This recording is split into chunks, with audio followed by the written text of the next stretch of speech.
Petite Mésange et le sapin.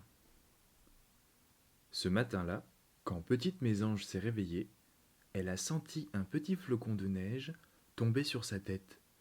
Brrr. Elle a ouvert les yeux et sur le sol, à travers les arbres de la forêt, il y avait de la neige partout. Oh là, l'hiver est arrivé! Mais il faut que je m'en aille, là où il fait toujours chaud, où le soleil brille de plein feu, où il n'y a jamais de neige. Petite Mésange a étiré ses petites pattes, ses petites ailes, et hop, elle s'est envolée dans les airs. Elle a volé longtemps. Le soleil commençait à se coucher quand le vent s'est levé. Petite Mésange battait des ailes aussi fort qu'elle pouvait, mais le vent soufflait de plus en plus fort, si fort que bientôt, elle a été emportée d'un côté, puis de l'autre côté. Elle ne savait plus se diriger. Jusqu'à ce que, pouf, elle tombe dans la neige. Petite Mésange s'est relevée. Elle ne s'était pas fait mal, mais ses ailes étaient fatiguées. La neige tombait, le soleil disparaissait, la mésange a frissonné. Il faut vite que je trouve un endroit pour me réchauffer, sinon je ne sais pas si je passerai la nuit. Petite Mésange a regardé autour d'elle. Elle était dans une forêt qu'elle ne connaissait pas. Elle a vu juste là un arbre avec un tronc immense, des branches immenses et des feuilles magnifiques. Un bon endroit pour se réchauffer. Ses petites ailes étaient fatiguées, elle a donc sauté jusqu'à l'arbre. Bonjour, bel arbre. Dis-moi, accepterais-tu que je grimpe sur une de tes branches, là, sous tes feuilles, pour me réchauffer? Je resterai pour la nuit. Qui me parle? Bah, une toute petite mésange. Regarde-toi. Tu as la tête noire, le dos gris, le ventre blanc. Tu n'as pas une seule plume de couleur vivante. Tu vois bien que je suis majestueux. Seuls les oiseaux les plus colorés peuvent venir sur mes branches. Oust, va plus loin. Mais il fait très, très froid.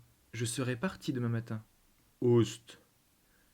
Petite Mésange a baissé la tête et fait demi-tour.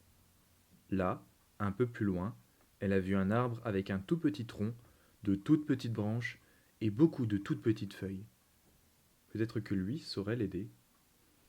Elle a sauté jusqu'à l'arbre. Bonjour, bel arbre.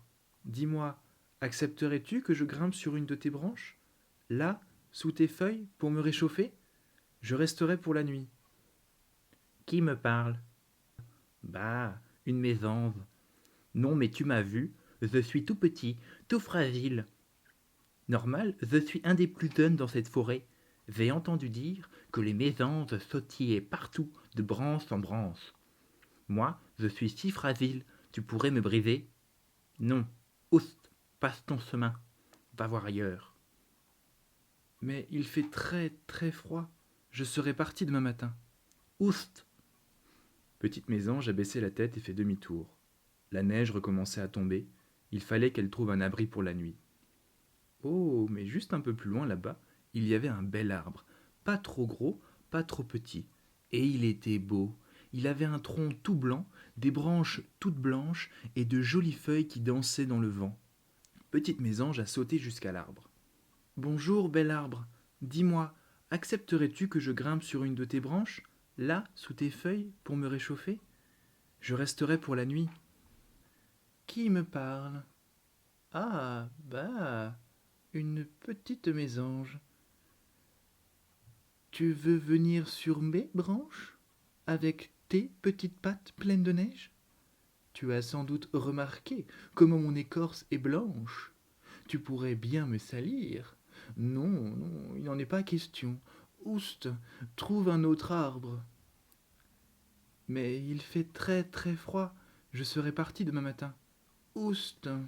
Petite Mésange a baissé la tête et fait demi-tour. Le vent s'est mis à souffler de plus en plus fort. Elle avait tellement froid. Il fallait qu'elle trouve un abri pour la nuit. Elle est allée voir encore tous les arbres feuillus qu'elle a pu trouver. Et quand ses pattes ont été tellement gelées qu'elles lui faisaient mal quand elle sautait, là, devant elle, elle a vu un sapin. Lui n'avait pas de feuilles, que des aiguilles. De toutes petites aiguilles collées à ses branches qui cachaient son tronc. Qui sait, celui-là, il pourrait peut-être l'aider. Elle a regroupé toutes les forces qu'elle avait, et tout doucement, Petite Mésange a sauté jusqu'à lui. « Bonjour, bel arbre. Dis-moi, accepterais-tu que je me glisse sous tes aiguilles pour me réchauffer? Je resterai pour la nuit. Qui me parle? Oh, une petite mésange. Comme tu as l'air d'avoir froid. Mais bien sûr, entre sous mes aiguilles. Tu vas voir, près de mon tronc, tu ne sentiras plus le vent, plus le froid, plus la neige. » Petite Mésange s'est faufilée sous les aiguilles du sapin. Oh, il avait dit vrai. Elle ne sentait ni le vent, ni le froid, ni la neige. Elle s'est collée contre le tronc de l'arbre, et tranquillement, une chaleur a commencé à l'envahir. Elle a remercié le sapin, discuté avec lui, et quand elle a été bien réchauffée, elle s'est endormie. Quand la mésange s'est réveillée au petit matin, elle n'avait plus froid du tout et elle s'était fait un nouvel ami. Elle avait même envie d'aller s'amuser dans la neige aux côtés du sapin. Décidément, elle n'avait plus du tout envie de partir sous le chaud soleil du sud, si bien que cette année-là, elle a passé tout l'hiver dans la neige. On raconte d'ailleurs que c'est depuis ce temps-là que les mésanges ne migrent plus vers le sud l'hiver. Si vous êtes chanceux, vous aurez peut-être même la chance d'en voir voler quelques-unes autour de chez vous, dans un parc ou dans une forêt. Elles sont souvent près des sapins et conifères. On raconte aussi que Petite Mésange était tellement heureuse de sa nouvelle amitié qu'elle a raconté cette histoire à tout le monde. Et de bec, de gueule, de bouche à oreille, cette histoire est arrivée aux oreilles de Mère Nature. Oh, eh bien, quand elle a entendu Mère Nature, elle s'est mise en colère contre les feuillus qui n'avaient pas daigné aider la mésange. Elle les a donc punis. À partir de ce jour-là, ils perdraient leurs feuilles à l'automne pour ne les retrouver qu'après l'hiver. Les conifères, eux, garderaient leurs belles aiguilles vertes. Et puis l'histoire a continué de voyager, jusqu'aux oreilles du Père Noël, qui a été tellement touché par le généreux et chaleureux sapin qu'il en a fait le symbole de Noël.